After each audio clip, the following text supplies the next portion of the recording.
Hello,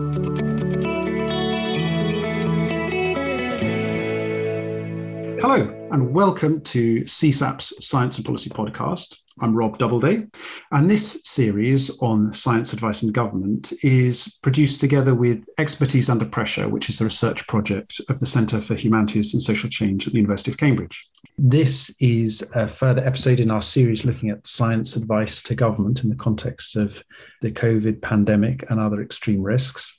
Today, I'm delighted to be joined by guests who can talk about extreme risks and how government understands and responds to them. Martin Rees is the Astronomer Royal, an astronomer and cosmologist, a member of the House of Lords, which in December last year published a report on preparing for extreme risks, which tackled some of the questions about how governments understand and respond and prepare for extreme risks.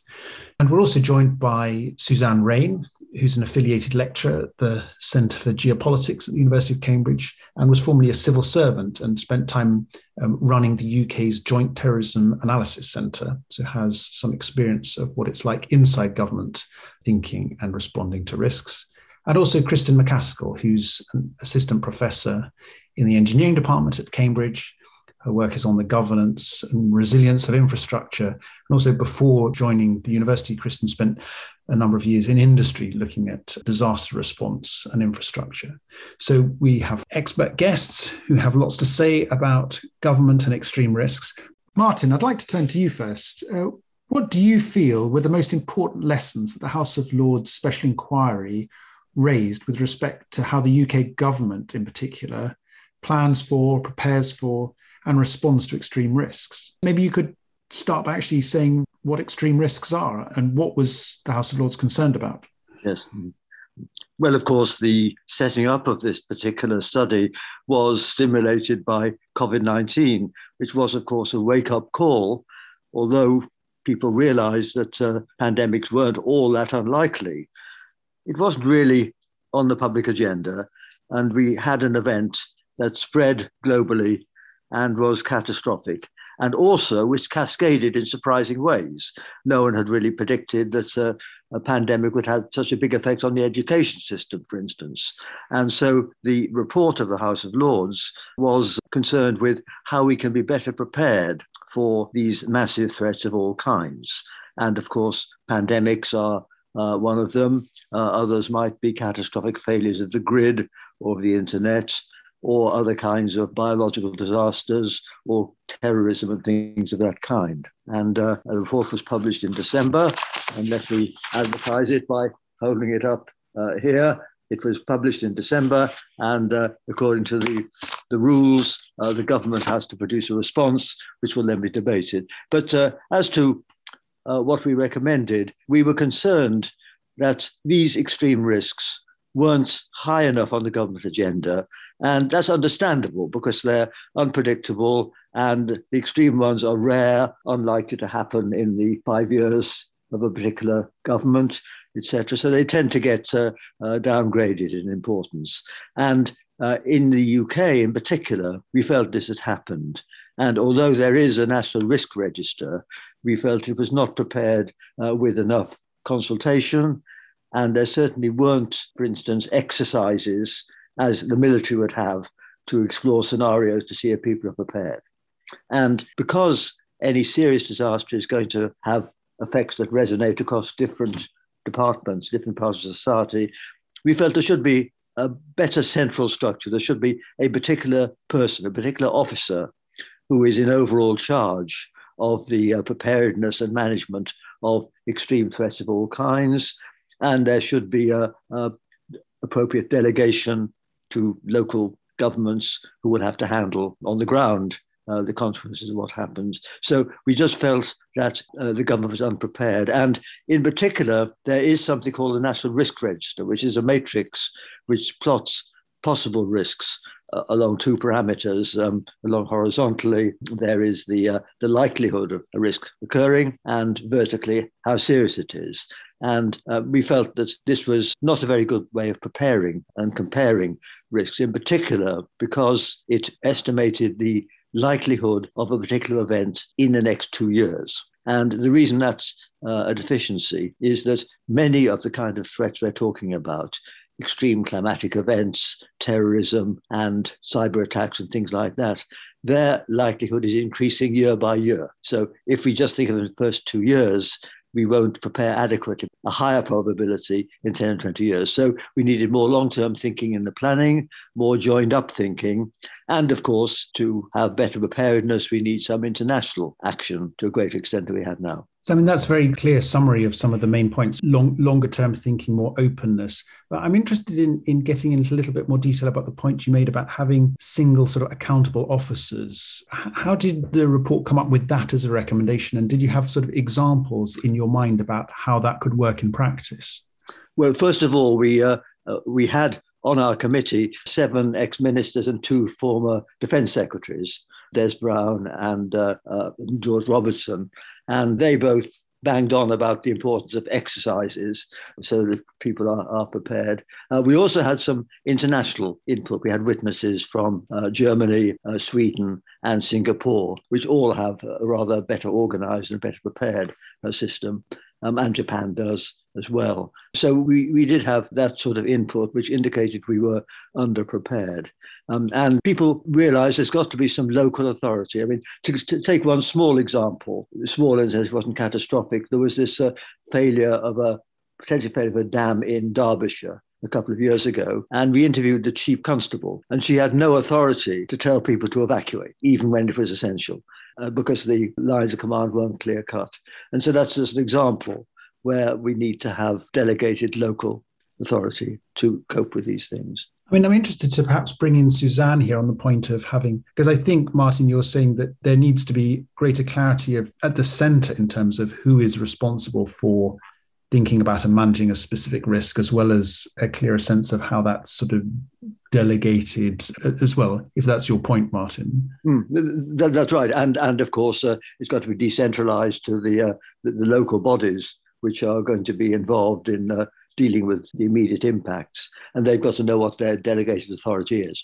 Because I'd be interested in hearing from Suzanne, who as I said, ran the UK's Joint Terrorism Analysis Centre, so obviously was involved in some of these questions as they related to terrorism.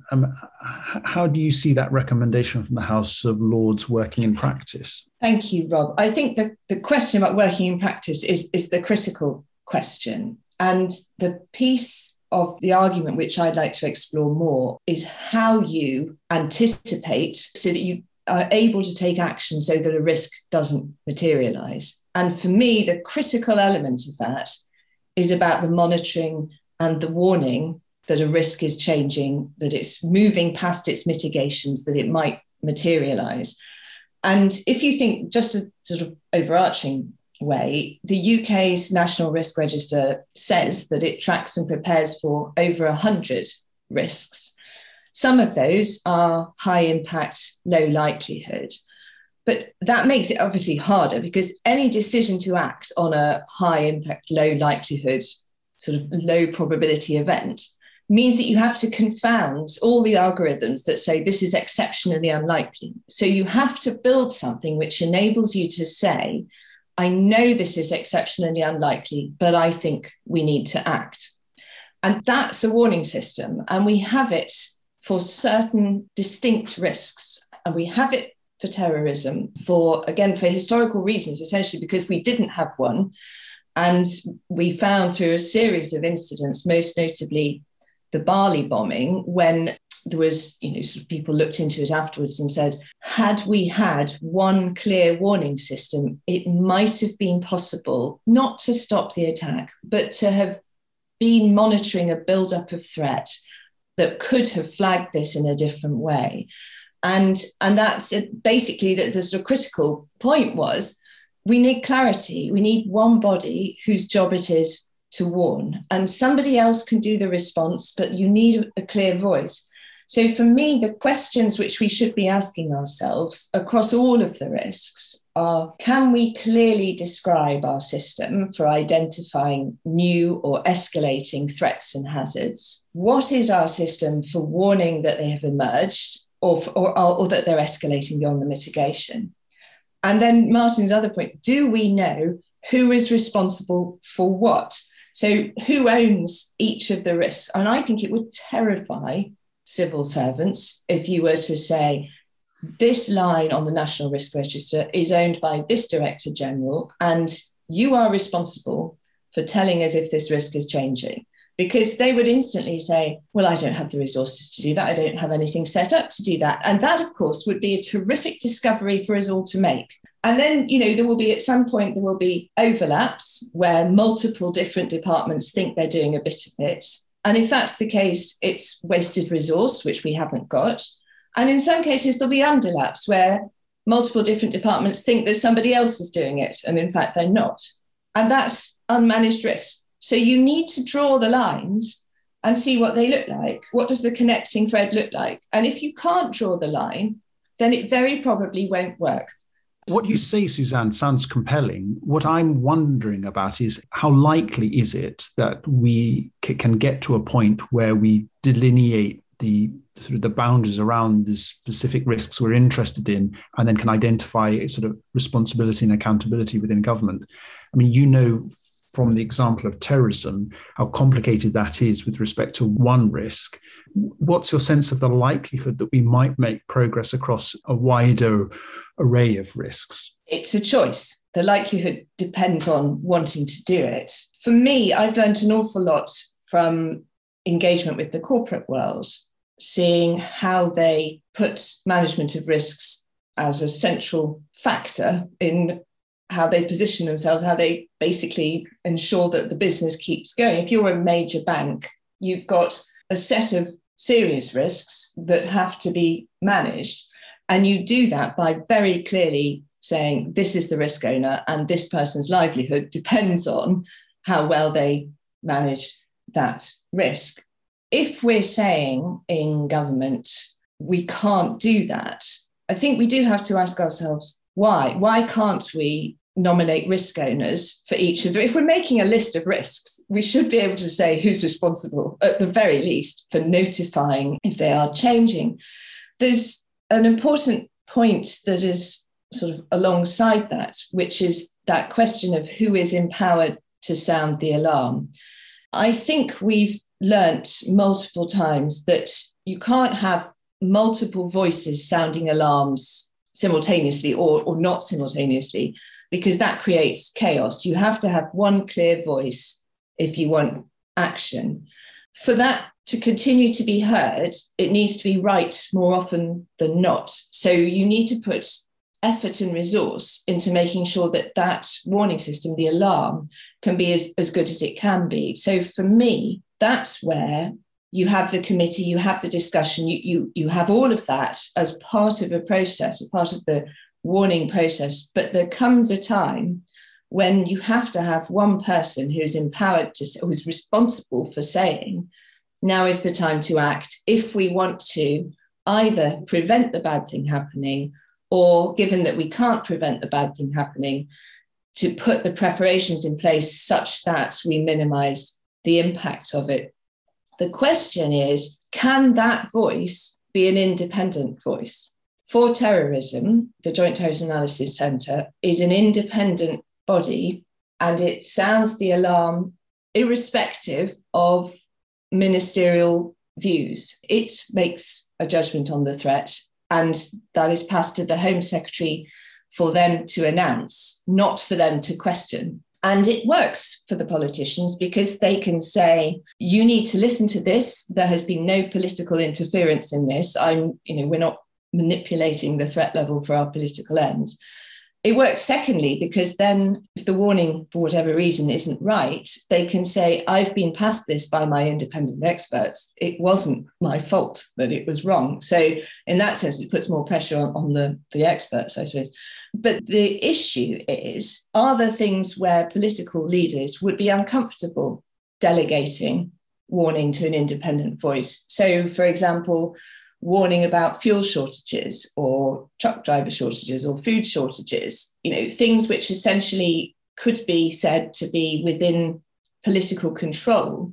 Are you ever going to be comfortable with saying we're going to give an independent body the responsibility for telling us that our infrastructure's not working? Just one comment. It does depend very much on the particular risk, doesn't it? Because if we think of pandemics, then of course, if we have global monitoring, then we may have 2 or 3 weeks warning, as we did at this time. And then the question is, who is to decide on the response to that?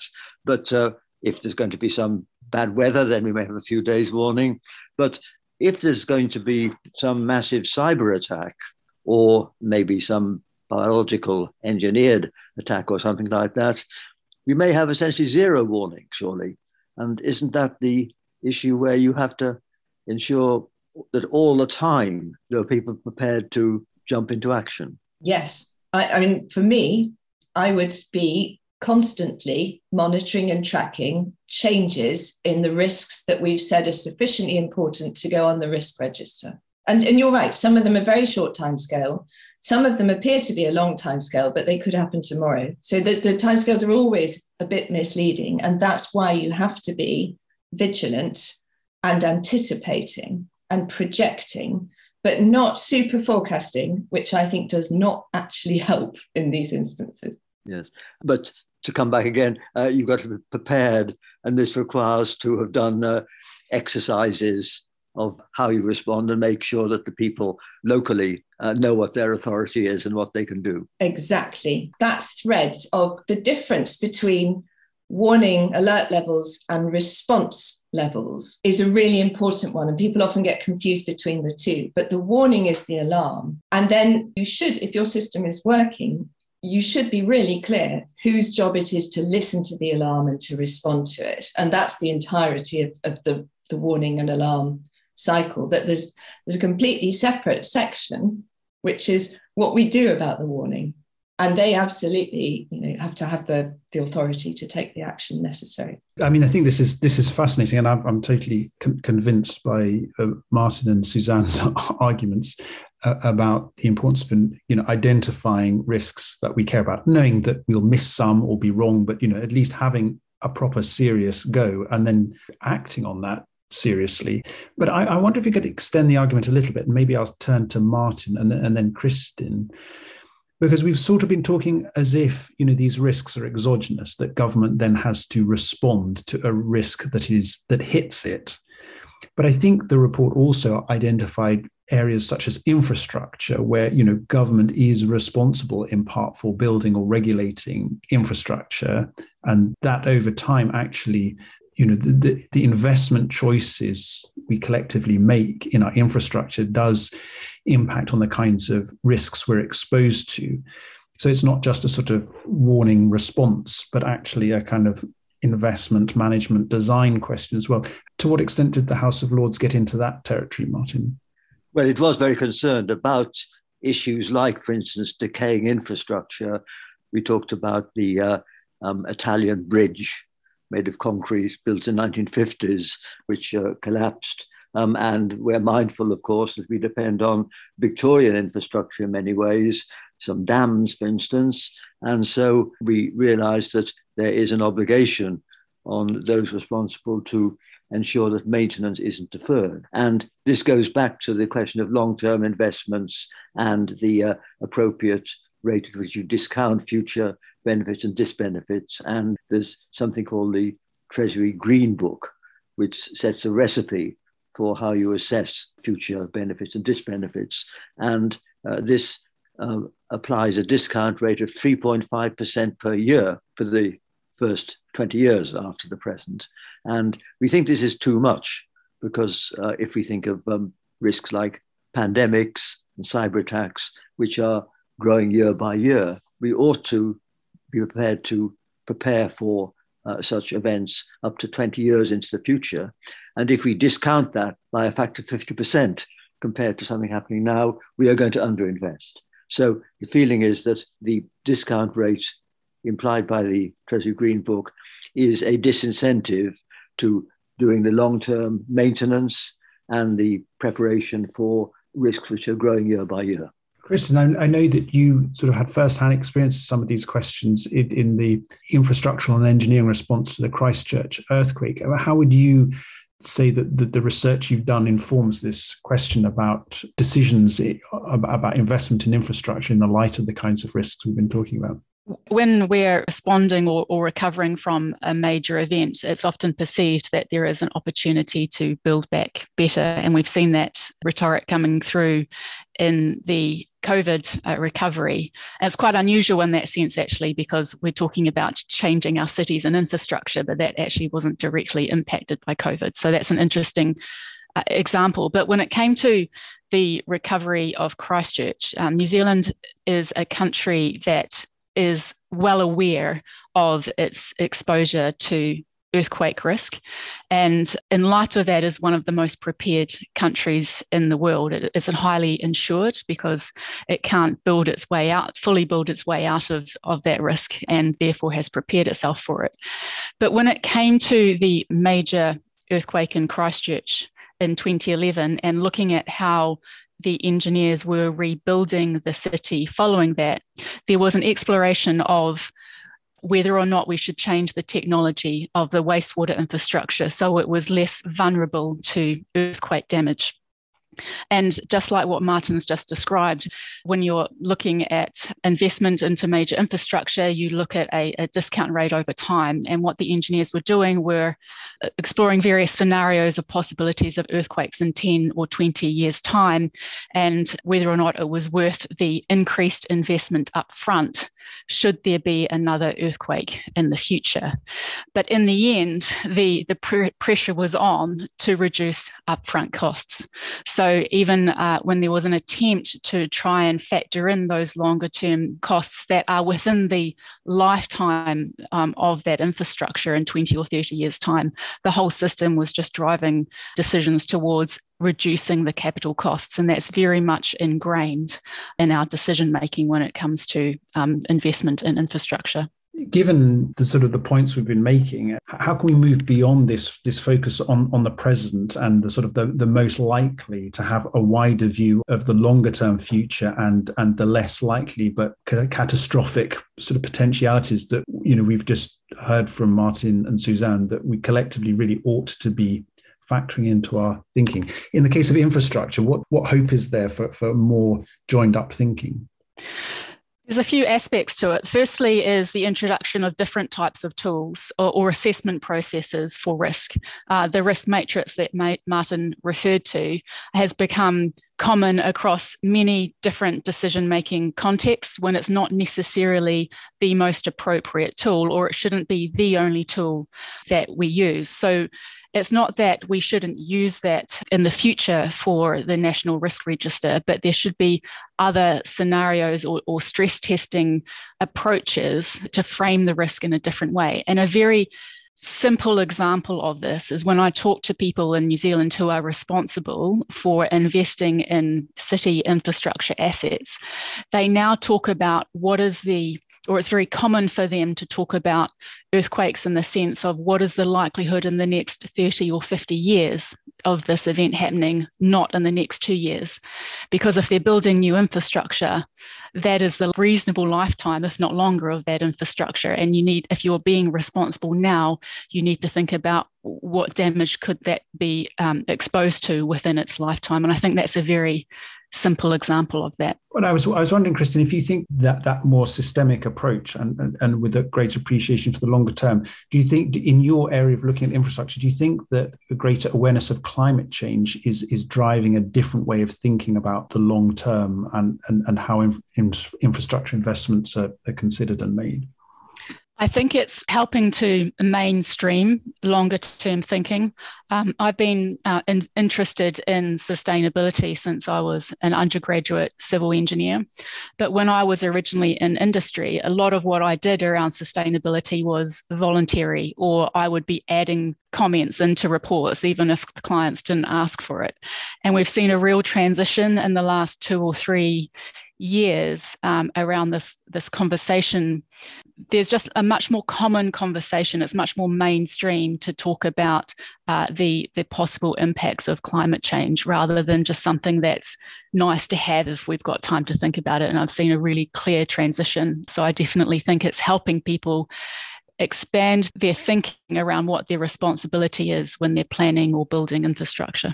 This is a leading question, Kristen, but do you think that shift to more long-term thinking that climate change is helping prompt can stretch into other areas too. Because obviously what we've been talking about with the range of risks, including malicious kinds of attacks or just vulnerabilities in the system to other kinds of disruptions, that can have long-term and cascading kind of dimensions that perhaps the longer-term thinking that climate change is engendering can lead to more systemic thinking and longer-term thinking in general.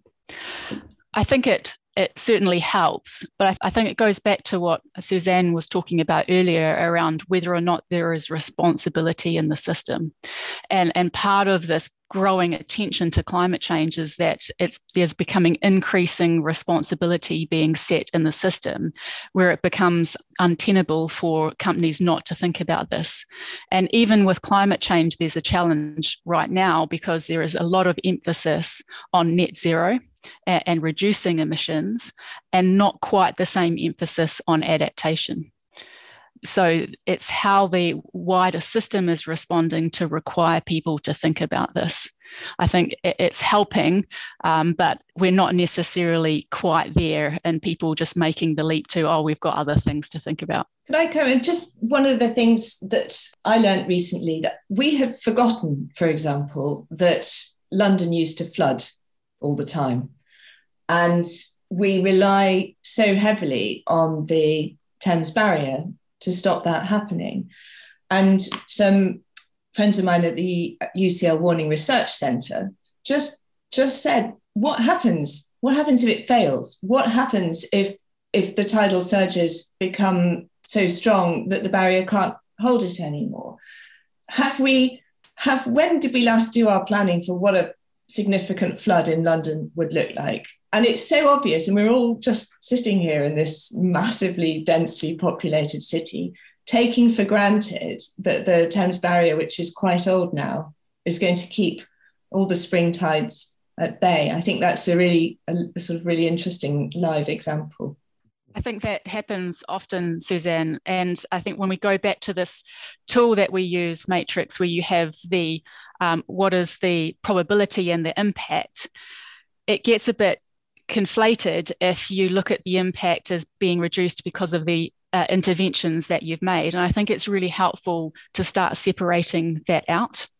So the example you've just described, if you think about for example, that the Thames Barrier not working, then your potential impact on London is greatly increased. And I think it's helpful to think about those because when we build infrastructure in order to reduce impact, with the levees in New Orleans is a really good example of that. You create big vulnerabilities in the system because unless that infrastructure is highly maintained and can continue to serve the system in the way that it was designed, if it fails, you can end up with catastrophic failure because the wider environment has been built up because of the perception that you've effectively reduced the risk exposure. In fact, I remember we had on our committee a Singapore witness who said that for the underground system, you've got to make special precautions to keep the water out of the underground. And maybe that's something we should consider in London, even though we do have the Thames Barrier as an overall way of reducing threats. But flooding the underground is a special, obvious threat, and maybe some more local precautions could be done there. Just a final point on the sort of politics, which Suzanne mentioned a little bit earlier, which is that, of course, things like, the Thames Barrier and the ability to, build up cities has been a great driver of progress in many senses. And so the temptation will always be, I think, to use technologies to reduce risks, even when that inevitably also creates some vulnerabilities or even considerable vulnerabilities. In a society like that, which is completely dependent on the technology and the interconnected technological systems, the consequence of our discussion today is that will put even greater power in the hands of experts who will be needed to monitor, understand cascading and interconnected risks, and be accountable for reporting on the warning signs. And that seems to be saying that, our political system will become ever increasingly dependent on experts and the power of experts, which we know, there are tensions in that, and tensions in terms of a democratic society and societies that quite rightly want to see accountability to elected politicians that, as Martin said at the outset, serve to particular timescales. Suzanne, do you see a kind of a tension there, or are we able to keep managing this relationship between the technologies we're dependent on, the experts that are needed to understand and monitor those, and then a democratic political system that can actually make decisions and take responsibility? I don't think there's a tension if you are clear about who does what. And the point you made at the beginning of what you just said now is things have become so complicated that it does really require experts to tell you what's going on. If I decided to set up my own flood forecasting business tomorrow, there's no point.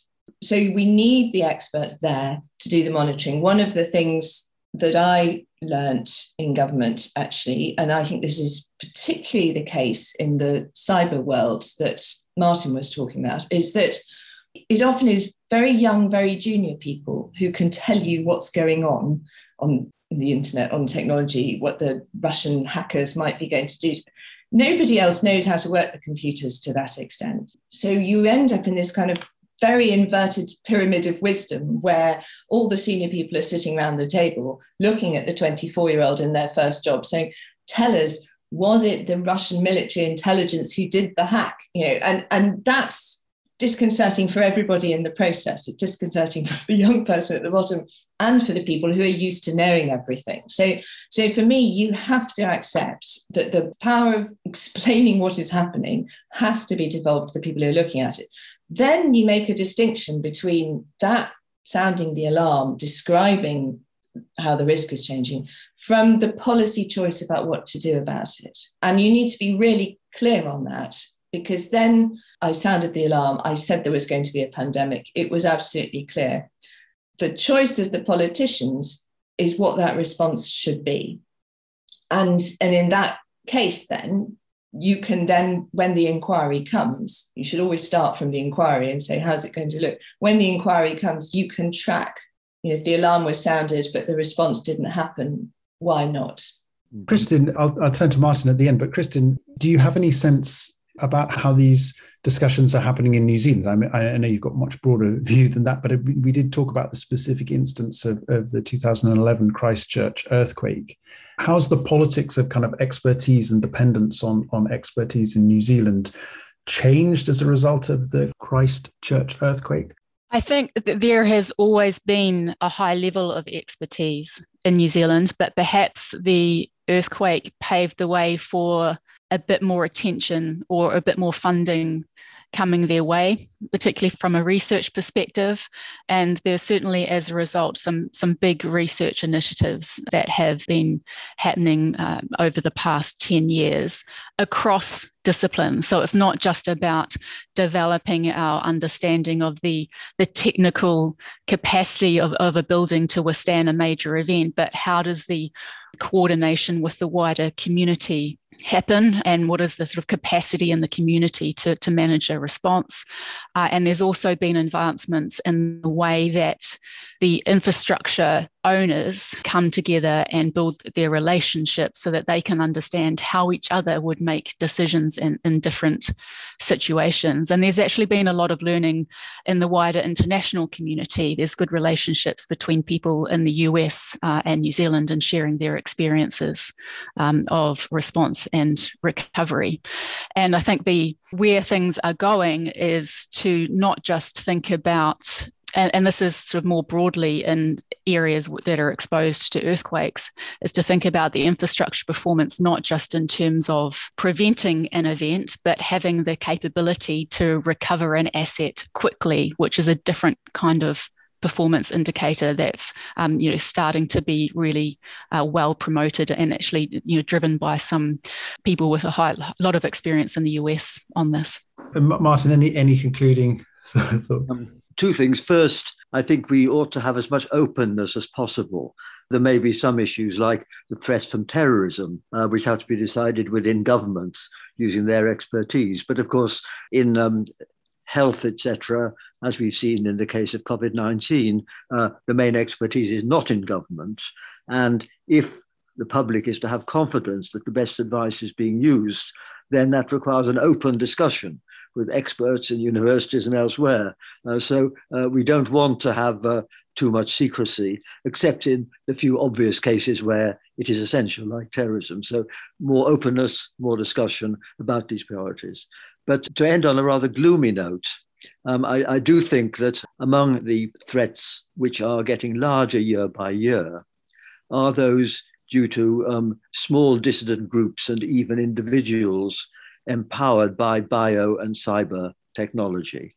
And I do think that all nations are going to have to worry more about the tension between three things we want to preserve: privacy, security, and freedom, because one such person is too many if they can produce some sort of cyber event that cascades nationally or even globally, and ditto if they engineer a virus. And so I think a really dangerous downside of these new technologies, dual use technologies, is that they do empower individuals.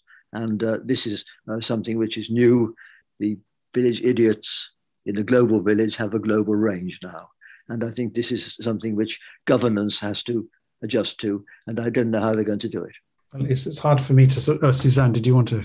I was just going to reflect that really is a gloomy note, but it is a whole nother subject, Rob. So we'll have to come back and discuss that.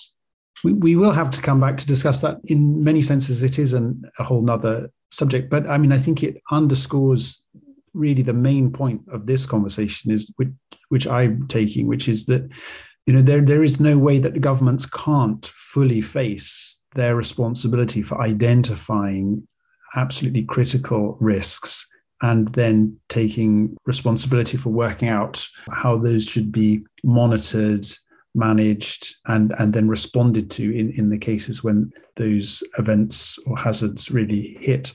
And so I think this conversation has really helpfully highlighted some of the recommendations of the House of Lords report.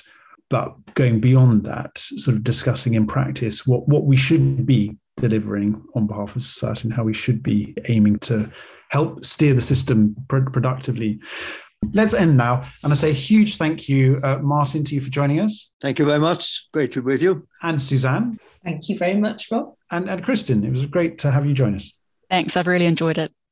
This series on science advice and government is brought to you in partnership with Expertise Under Pressure, part of the Centre for Humanities and Social Change at Cambridge.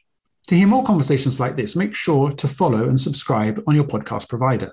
You can also follow us on Twitter at CSaP.